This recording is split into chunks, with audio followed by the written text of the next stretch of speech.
9, clerk will read. Senate Bill 829 by Senator Rubio, an act relating to public contracts. Mr. Williams. Madam Speaker and members, I rise in support of PLAs and rise in support of local government's right to use PLAs.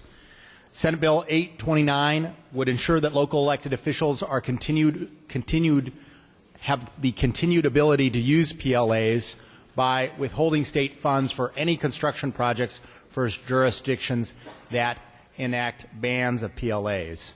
The bill would also make these provisions inapplicable until January 1st, 2015 to charter cities that have existing bans on PLAs, which would provide ample time to repeal those bans.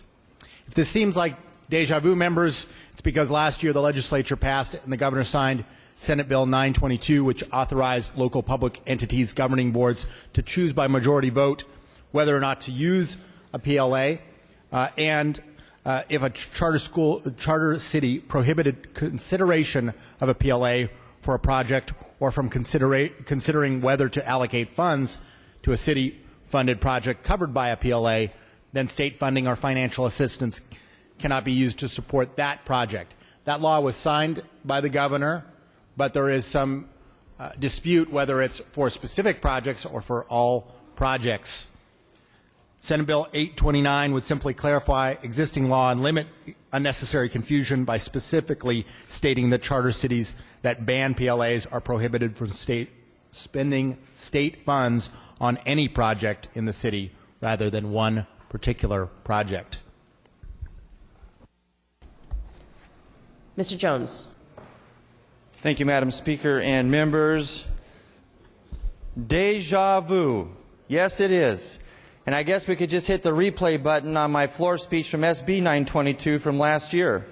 One more time, this legislature is usurping the will of the voters and overpowering their will with our own and mandating from this House what localities and charter cities are required to do.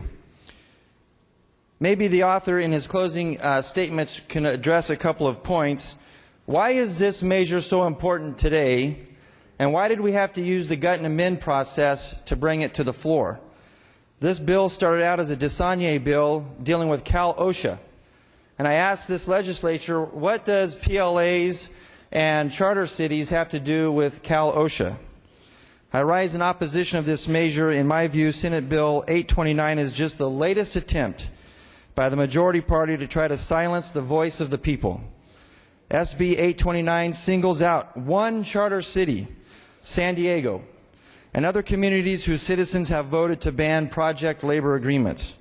Voters in charter cities like Chula Vista and Oceanside have banned project labor agreements, and ironically, President Obama won in both Chula Vista and Oceanside. Yet voters in those same communities have voted to reject project labor agreements. The voters have spoken. SB 829 would punish charter city voters when they vote to ban project labor agreements in public works projects. In my view, this is an obvious attempt to usurp the will of the voters and the citizens of this great state, and one more time diminishes the stature of this House and this legislature. The measure would punish their attempts to create competitive bidding for city projects. The legislature should not punish charter cities who are trying to stretch infrastructure dollars to the fullest. SB 829 will hurt charter cities, and it ignores the most important group in this state, the voters that vote for us to come here and vote for propositions in their local areas. If you support project labor agreements, then I invite you to go down and campaign in those communities where the issue is on the ballot. But it is just plain wrong to punish cities whose voters dare cast a ballot contrary to the wishes of the majority party in this legislature. The conscience of the voters must be upheld. It is time for this legislature, this House, to listen to the people who sent us here. I strongly urge your no vote on this measure. Thank you. Mr. Wagner. Thank you, Madam Speaker. Question of the author. Without objection. Isn't there a case pending right now in front of the California Supreme Court State Building and Construction Trades Council versus the City of Vista that deals with exactly this point? And if so, why is it appropriate for this legislature to essentially seek to intervene in a state Supreme Court case?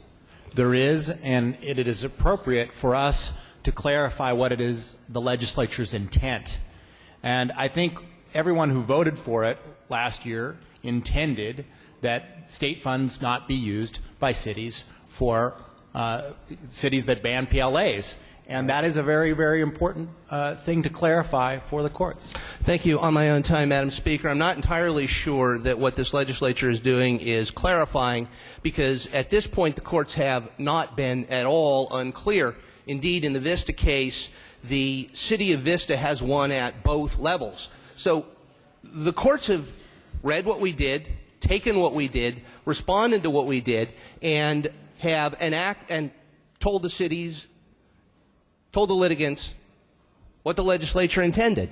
What's being done here is to influence the Supreme Court to turn around and say, no, that in fact isn't what we intended. We actually intend to put our finger on the scale of litigation in favor of those who are opposing local control. As my colleague from San Diego made clear, this is a local control issue.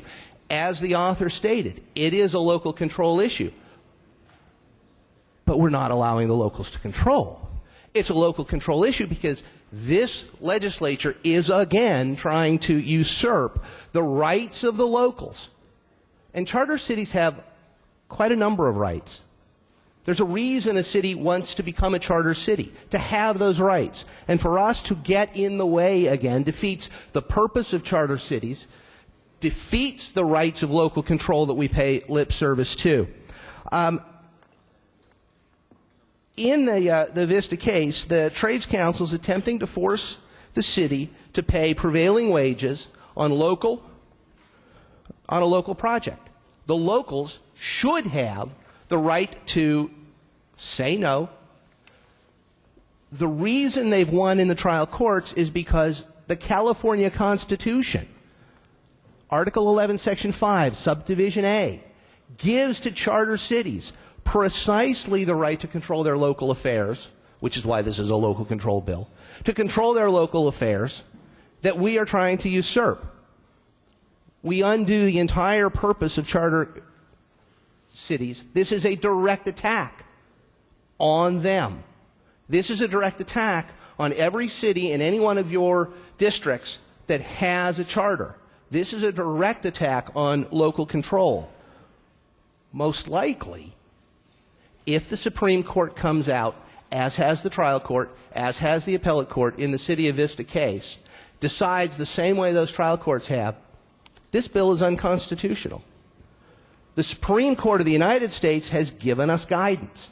And the reason this case would be unconstitutional, or this statute would be unconstitutional, was set forth by the U.S. Supreme Court in Chamber of Commerce versus Bragdon, and a year later in Chamber of Commerce versus Brown, striking down precisely these types of, well, they're claimed to be neutral. We're claimed to stand up for local control, but we're not. And the courts see through the rhetoric on the floor to the substance of the bill, to the substance of the attack on local control. That makes them unconstitutional. Let's say no to this bill now. Let's let the litigation process work its way out, and let's not violate either the state or the federal constitutions. I urge a no vote. Ms. Bonilla. What this bill does simply is say a no to the ban. It does not remove local control. Local city councils would be able to continue to vote whether or not they wanted to use a PLA. It simply says that an entire community cannot ban so that they cannot be considered. This could tie the hands of future city councils if these bans are allowed to remain in place. This allows local control to continue and allows every community the right to continue to make that choice. I ask for your aye vote. Ms. Harkey. Thank you, Madam Speaker. Members, question of the author, please. Without objection.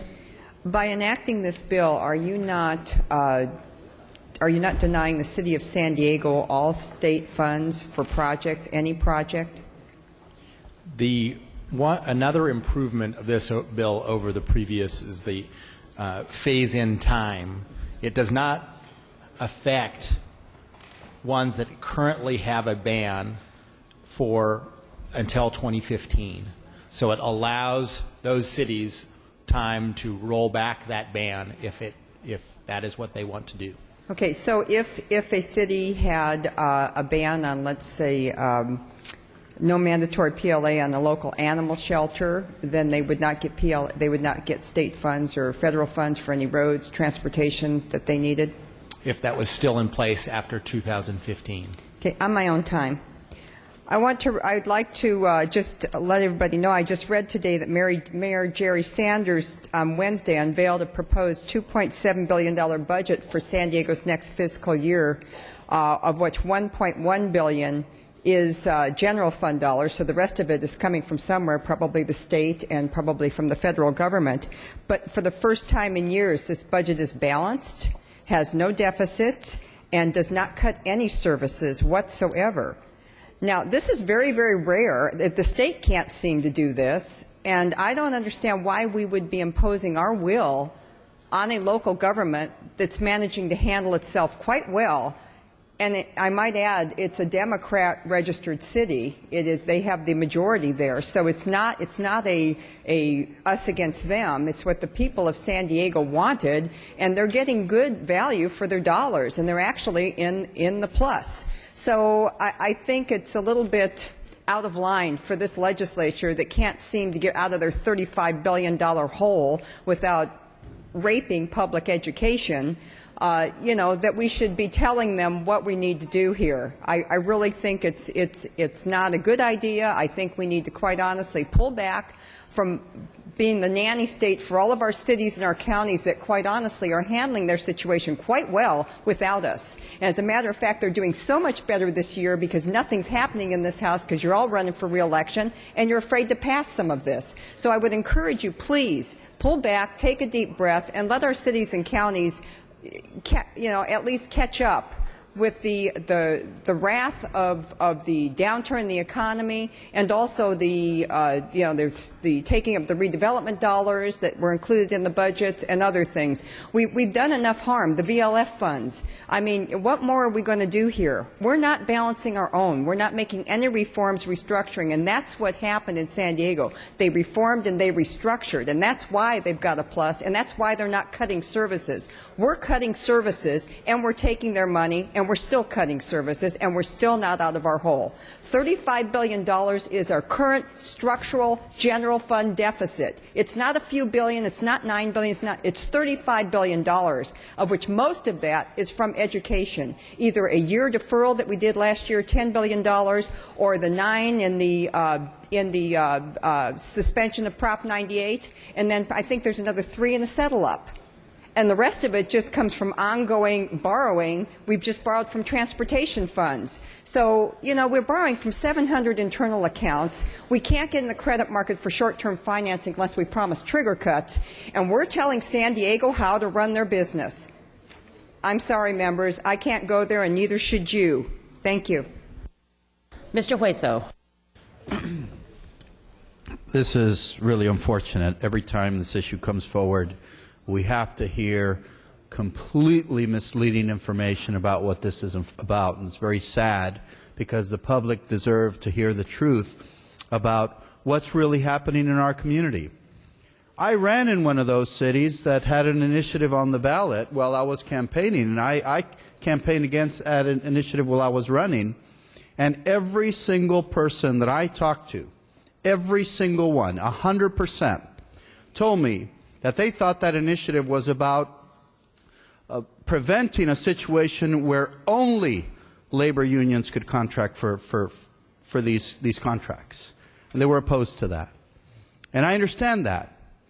But what that initiative actually did was prevented a whole group, a whole community, that because you're in a labor union, you cannot put together a proposal to bid on these initiatives. And that's wrong, that's un-American, and that's inconsistent with laws that voters already approved to create a competitive environment lowest and responsible bidder. Remember that legislation that was put on the ballot? And now, through this completely private process, through the initiative process, people are being misled into supporting these bans that are only going to create higher costs for taxpayers. How could you sit there and support a process that's only going to increase the cost to taxpayers on large infrastructural projects, and sit there and say that you care about finances? The issue of San Diego, the surplus that came out, was not about what the city was doing to tighten their belt. This was an increase in revenue. It was an increase in revenue, not a decrease in costs. And that came about when redevelopment was eliminated, and it freed up the money from the general fund that was targeted specifically to redevelopment. This happened statewide. It's not unique to San Diego. And the city could have continued, city could have thought to continue to use that money for redevelopment activities, but because it was targeted for general fund, that's where it went. But it's easy to get away from the subject and say this is about something or other, local control or not. This is about a state that needs to do more with less. This is a state that needs to find a way to be more efficient how we spend taxpayer dollars. And when cities decide for purely philosophical purposes that they want to spend more money on projects and completely eliminate a group from competing on those projects, that's immoral, that's financially imprudent, and that's not what this legislature should stand for. We should send a message to those communities and say, this is about being financially prudent and opening up to the American dream to everybody, not just to one group that can afford to launch these initiatives. Remember, it wasn't the charter cities that decided this, because oftentimes their membership opposed this. In Chula Vista, the council opposed this. The Chamber of Commerce opposed this. But through these initiatives that are misleading and try to get voters to believe that it's about something else, they get voters to approve this by very, very sneaky tactics and very crafty arguments. This is not the best policy for California. And we need to, all of us, work together to raise awareness, to tell people what this is really about. Let's create a competitive environment in California. Let's promote everyone in submitting more bids so we have more competition, so taxpayers can really have a very exhaustive process in identifying the lowest and responsible bidder for these projects. Mr. Calderon. Just a quick argument in support of this measure, and I'll echo some of the points made and expand on them by Mr. Wesso and others. This doesn't treat, first of all, general law cities are already subject to this law. So if you're a general law city and you don't have a project labor agreement, then you're not entitled to funds. So we already have one class of cities that have been following this law. This now applies to charter cities, and it applies to all charter cities equally. Because the policy of this state is to support project labor agreements. Now, imagine if we had one county said that they were going to administer a realignment differently. Would we still be required to send funds to that city for whatever realignment project that they put before the voters that the voters approve? I would argue that would be not. And so this is simply a policy that encourages, on public project, encourages predictability, stability, and fairness. So I don't see really any constitutional issues with this, because we're not saying charter cities you must. We're just saying charter cities you can choose to do what you want to do. But the state policy is this, and we're not going to support anything that violates state policy. So I think this is a very straightforward, simple concept, and it's very clear and it's very fair. Ask for an aye vote. Mr. Nielsen. Madam Speaker, ladies and gentlemen of the Assembly, local control, no.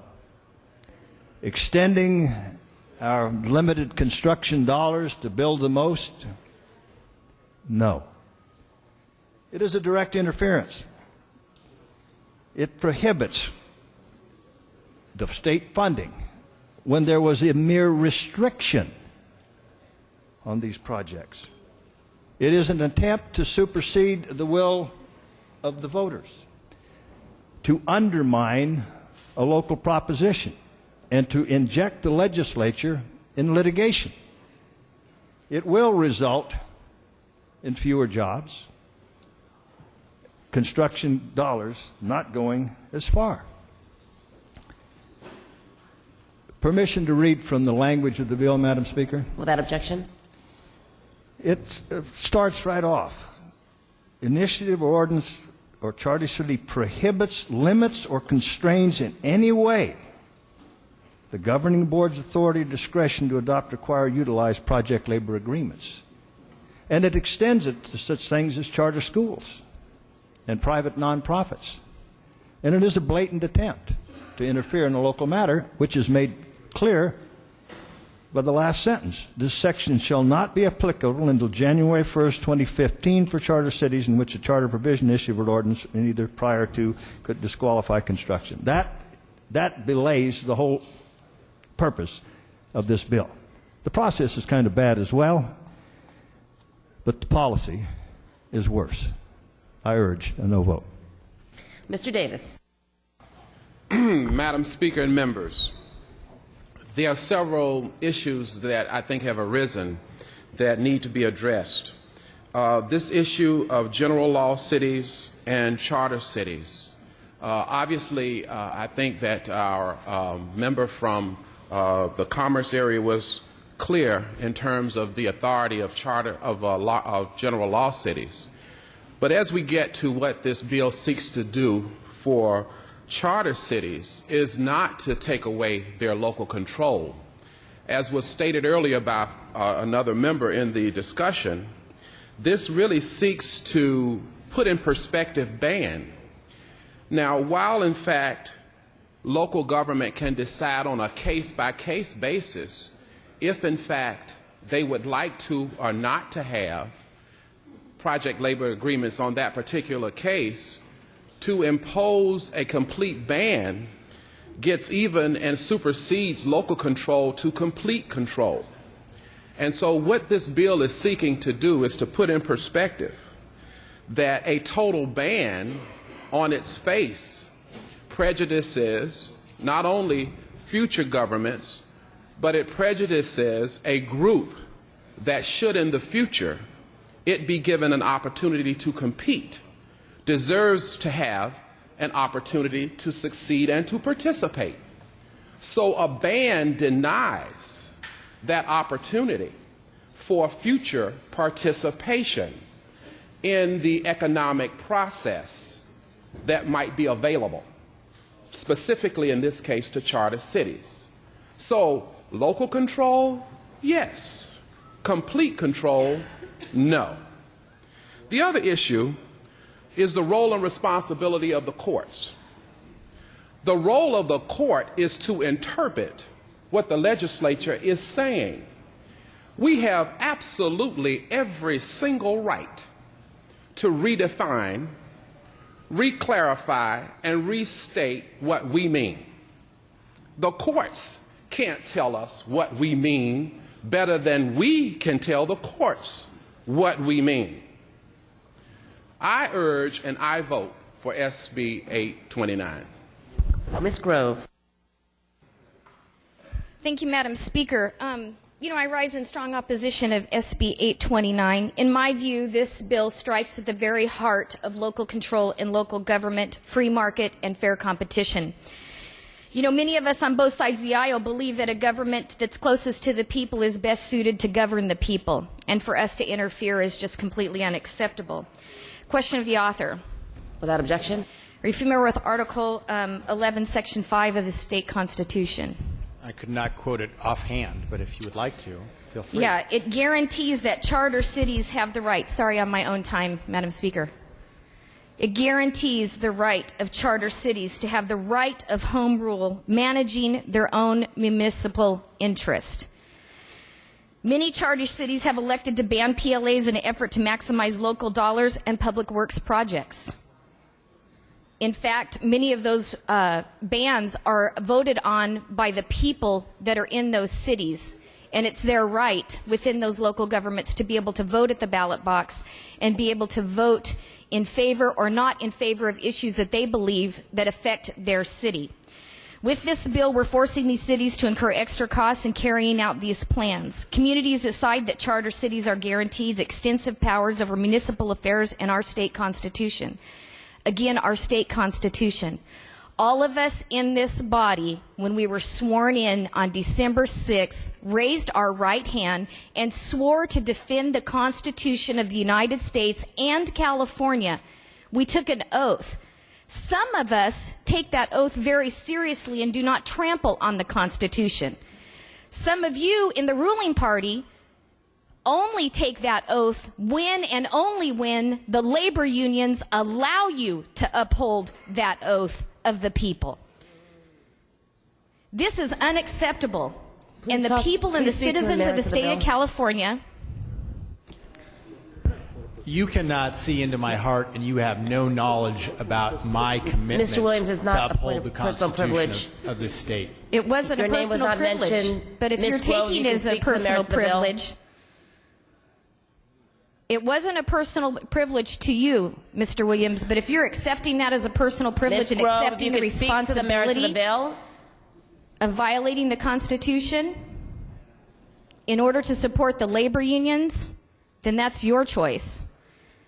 But we took an oath to support the Constitution. This bill clearly Mr. defies Calderon. the Constitution. Point of order, Mr. Calderon. Yes, Madam Speaker,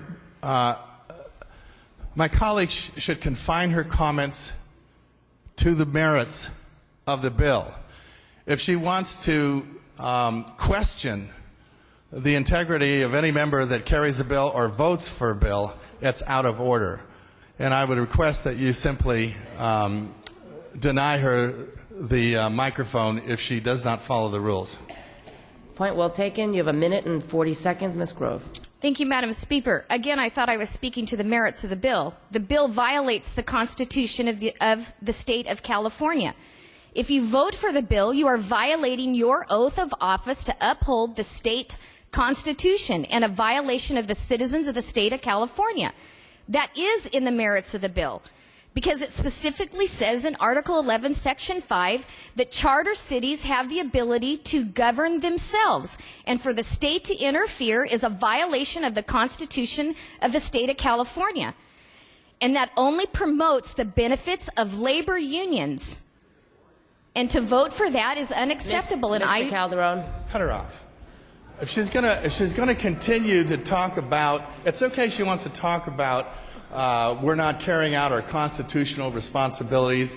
It's okay if she wants to talk about that we swore to uphold the Constitution and that we're not doing it here. I think that's appropriate debate.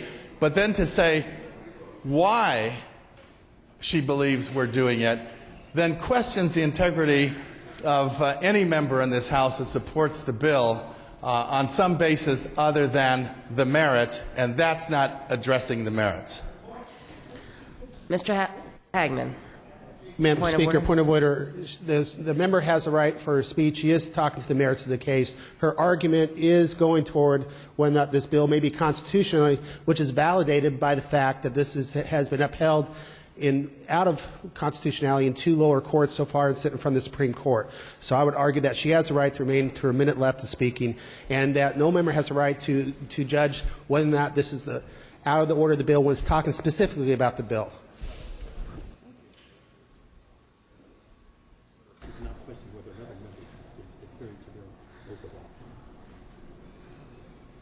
Okay, Ms. Grove, you have 55 seconds. all I can say is the truth hurts, and it's definitely evidenced here. I would urge a no vote and ask all of you to uphold the oath that you took when you swore an oath to the citizens of the state of California to support the Constitution of this state and of the United States against all enemies, foreign and domestic, including labor unions. Mr. Donnelly. Thank you, Madam Speaker, colleagues. You know, this bill is deeply offensive to me as an American. Did I hear someone reference this is un-American to ban PLAs? Are you kidding me? The majority party is in love with bans. They want to ban plastic bags. They want to ban plastic containers for my takeout food. They want to ban my favorite plastic coffee cup because it's made of polystyrene, for crying out loud. And last year... Mr. Calderon, point of order. Again, I want to admonish my colleagues to stick to the merits of this bill and save their speeches for when they're in their district. Okay, and I would admonish my colleague that the First Amendment gives me the right to stand up and seek my redress of my grievances from my government. And that is what I am doing on behalf of the people of my district. I find it deeply offensive that we voted last year on AB 1236 to ban the requirement by local governments to use E-Verify to protect those jobs for citizens, but now all of a sudden we're offended by those who would like to ban PLAs, which guarantees jobs essentially to union members. Somewhere along the way we've declared war on the middle class, and I think that is un-American, and this bill has been very eloquently defended to be unconstitutional. And I think everyone here ought to uphold their oath, and we ought to respect the rights of every one of these charter cities. Who are we to tell Big Bear Lake or Adelanto or Victorville whether or not they can ban PLAs? Do you live there? Do you pay taxes there? I say not. And I heard a comment about fiscal responsibility. Well, if we hadn't raided the locals' funds, then this wouldn't be... You wouldn't be trying to come after them again to pad the pockets of the unions. This is absolutely an embarrassment. It is unconstitutional, and it is wrong. I urge a no vote. Mr. Dickinson. Thank you, Madam Speaker. Last year we had a lengthy and spirited debate about project labor agreements. I recall speaking to my own experience of how beneficial they had been in making sure that projects were delivered on time, that everyone had a chance to participate as a company and as a worker in those projects, and that those projects were delivered within budget. Not always a common experience with all projects.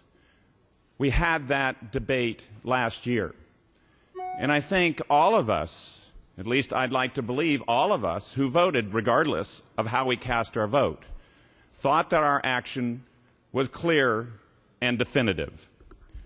Unfortunately, what we seem to have found is that there are those who didn't see it that way. They sought the opportunity to look to circumvent the action of this legislature in adopting the legislation that we did last year that was signed into law. This is hardly a departure in a radical new direction for anything the state government has done in a myriad of ways since the founding of this state. We have given direction and made options available or made them more or less attractive to local governments since 1850. This is no different. And this legislation only addresses those instances in which there are those who would seek to find ways around the declaration of policy that this legislature and our governor believe are appropriate for the state of California. I urge and I vote. Dr. Halderman. Thank you, Madam Speaker and colleagues. I live in Fresno. It is a place that has the highest concentration of poverty in the state of California, and in fact across the nation. It has a higher concentrated poverty area than New Orleans after Katrina. It was the citizens of my city who decided more than 12 years ago that they would locally, on a basis of the citizens, decide to ban project labor agreements in their city. At the time, and for many years since then, my city has been registered majority Democrat.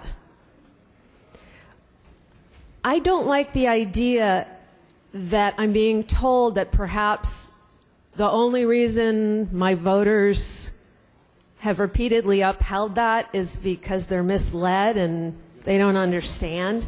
I think they've got it right. I think they're perfectly intelligent to make their own decisions in the ballot box. And whether or not I agree with it, it's not my role as a state legislator to come in and hold a gun to their heads and say, well, you can keep your PLA bans. If you're holding a gun to my head and say, you can give me the money in your wallet, I don't think that's quite the right way to go. In my city, we rely on state funds, and we use our money respectfully and carefully because we don't have a lot of it.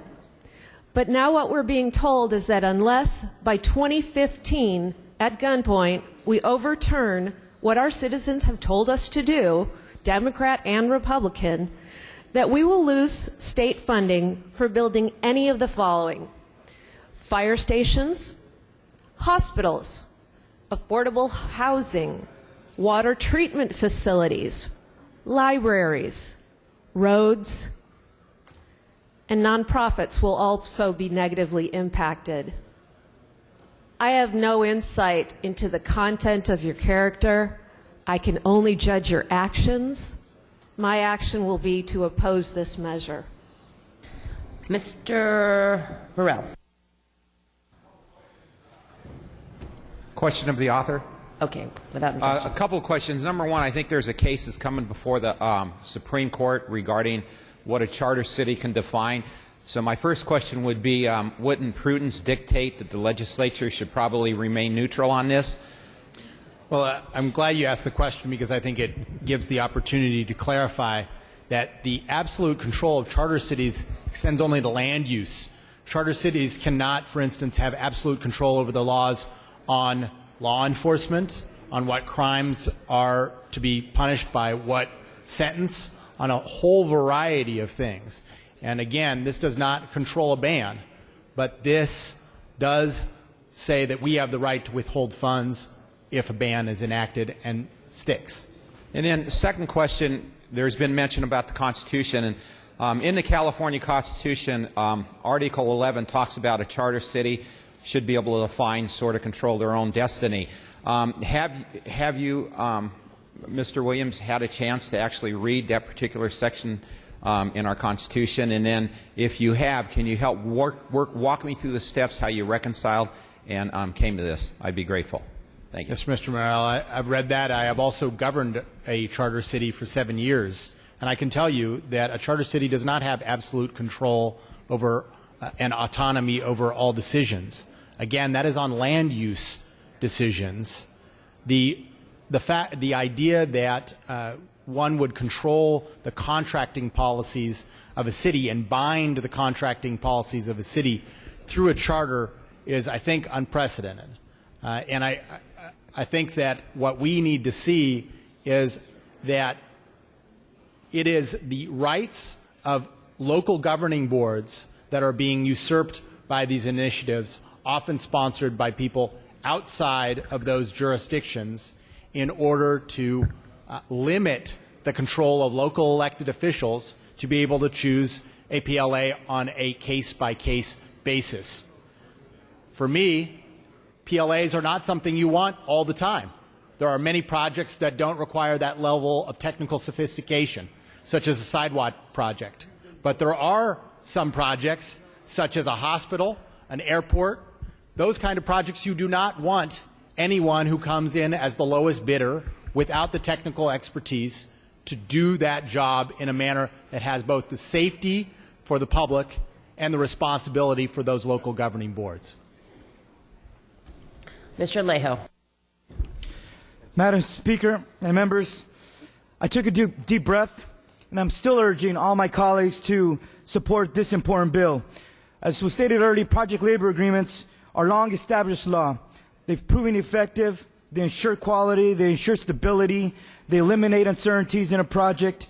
And to ban PLAs is poor public policy. And I think if anyone thinks that this somehow violates the California Constitution, that person obviously needs a lesson in constitutional law, and that truth hurts. This is existing law for general law cities already, as was stated earlier. It's being extended for charter cities. And charter cities that choose to continue with such bans have the choice to do that, but they will not have the state funding to fund those projects.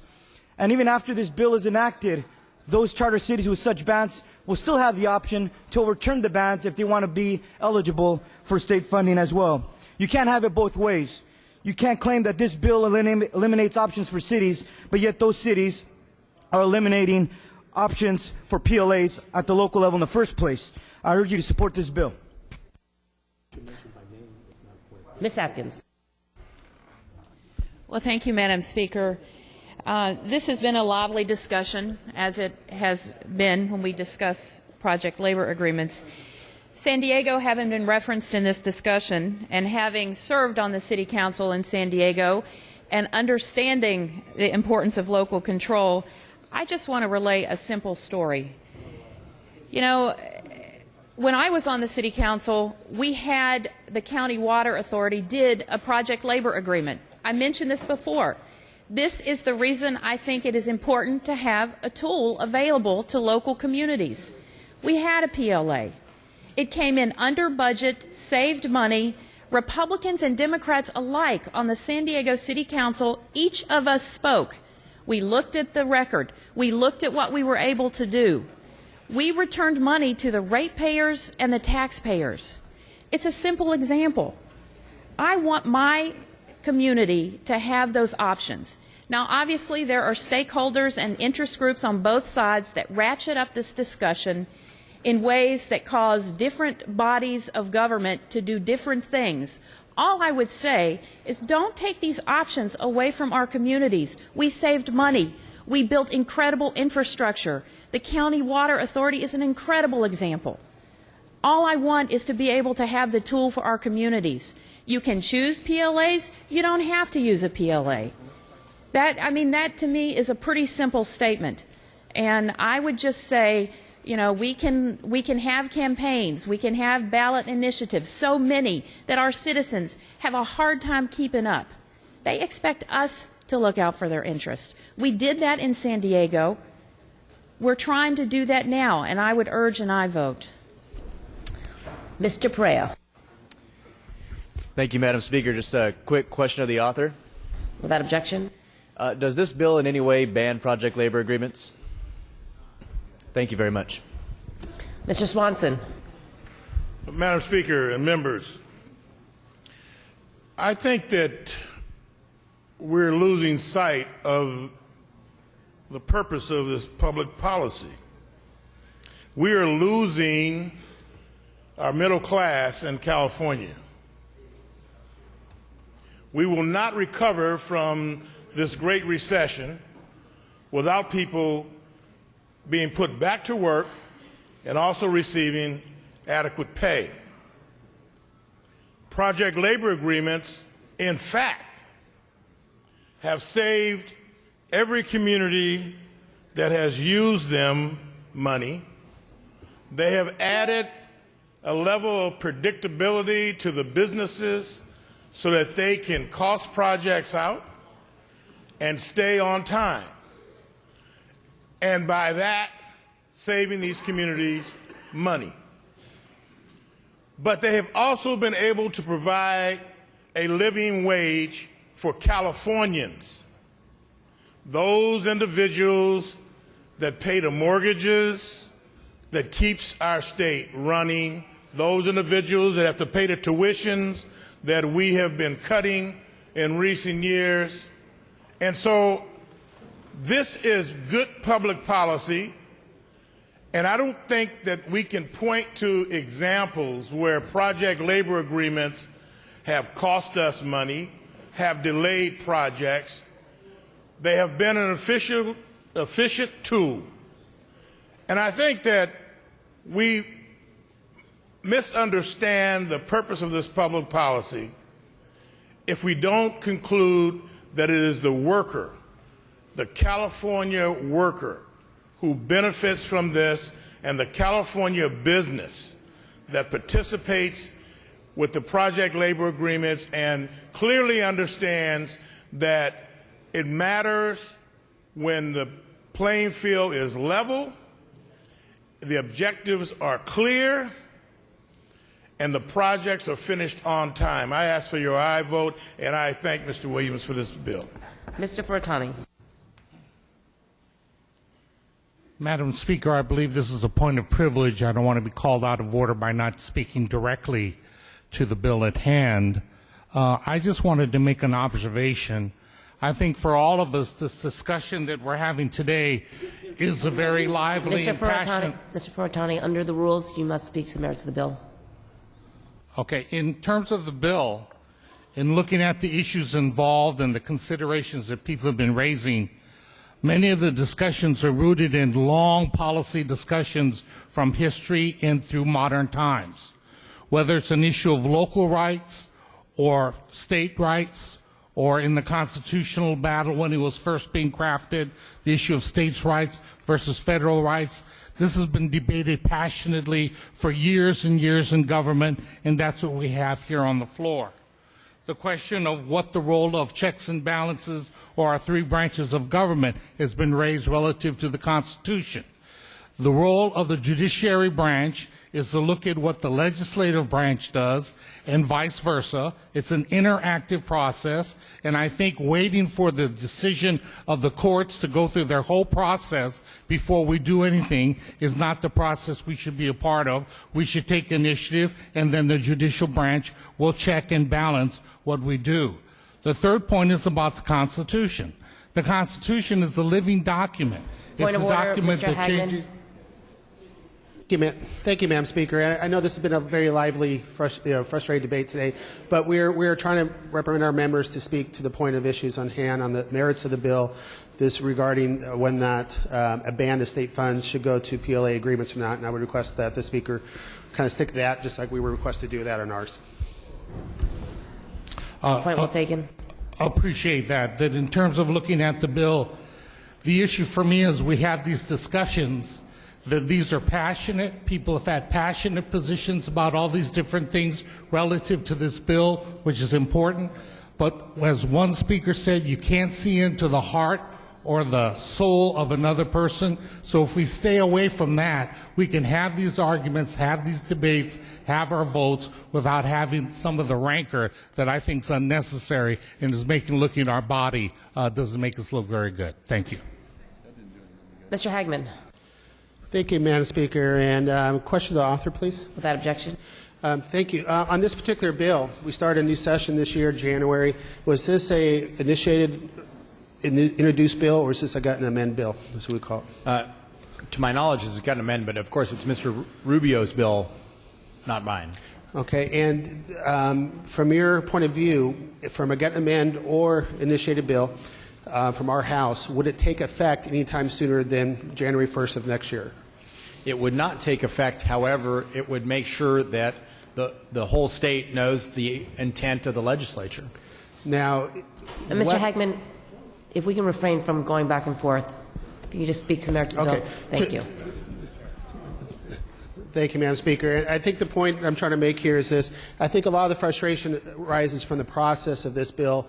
The process generally would take that we would go through our committees of this House, pass over, or vice versa, by the end of August, and get the bill to the governor signed to come into law before the first of the year. One of the points that we're trying to make here is this particular bill does affect one particular charter city who's going through a ballot measure here in June. And this bill is on a fast track with the gut and amend process versus the normal course that we normally take. And for some of those objections, we also vote no on the bill. Ms. Conway. Thank you, Madam Speaker. Yes, there's been much discussion and debate. We've listened to everyone's passionate speeches today, their personal examples, whether we agree with them or not. For me, members, in speaking to the bill, I would just ask you to consider what this is about. Do we have the right to interfere with local government's choice? It strikes me, it's interesting that we like the initiative process when it goes the way we want it to go. I'm thinking about some ballot initiatives that will be on the ballot this year. We just don't like it if it doesn't serve our purpose. Every person in this room has their own conscience, and they need to look to it, and they need to make a decision. But I don't know how anyone can defend interfering with the right of local people to vote and make a decision that sticks. Seeing no further questions or debate, Mr. Williams, you may close. Members, I would just ask you to maybe ramp down a couple steps here. When we use words on this floor like rape and gunpoint, it is something that diminishes the importance and horror of such things, especially because we also deliberate about policies that have direct bearing on those things. And I believe it was uttered that the problem with this bill is the process. Well, last year, the previous bill, the previous incarnation of this effort, went through the normal process, and all of you got up and said the same things, except without using such inflammatory language. On constitutionality, I think it's important to indicate that that 2 states have issued rulings saying that bans on PLAs are unconstitutional. These states, Michigan and Idaho, not exactly bastions of radicalism. We save taxpayer money by preventing the kind of litigation and fights that occurred in Idaho and Michigan from having to unfold all over again in this state. And what it comes down to is that some of us here do not like PLAs, and some of us do. And I support PLAs because I believe that in the long run, it saves our taxpayers money, and it prevents abuses in health and safety in projects, and it means that more of the money of projects is put into the actual work on the ground than in litigation over whether the work was done right. Now, you may disagree with that, but I believe that city councils and boards of supervisors have the right to determine that on a project-by-project basis for their cities and counties. And if there are bans issued, that may be the choice of the local voters. But we, as the state, are not obligated to pay for those choices of those local voters. We have the constitutional right to withhold funds for policies that violate state policy.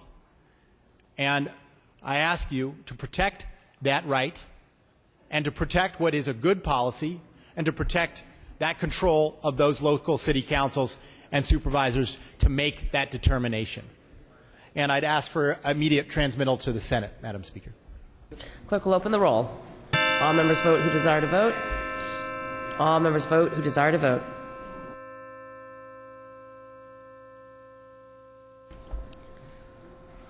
Clerk will close the roll, tally the votes. Ayes 50, noes 23. Measure passes. Immediate transmission to the Senate.